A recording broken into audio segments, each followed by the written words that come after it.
دو ماه اینجانب دو ببرک در یکی از ممنوعگاه‌های ولایت شمال و غربی شانسی چین زیر سرپرستی انسان به سر میبرند. مادر آنها که خود جوان و به تجربه بوده است 2 ماه پیش 4 طفل به دنیا آورد. از سبب کمبود غذا و توجه 2 برادر این ببرهای نورس به هلاکت رسیدند.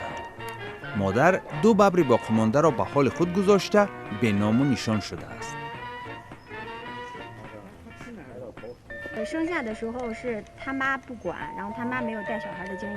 به قبل خادمان ممنوعگاه حاضر ببرها هر روز 6 دفعه غذای خوب و هر گونه دوا استعمال میکنند تا رشد آنها به سن و سالشان برابر شود.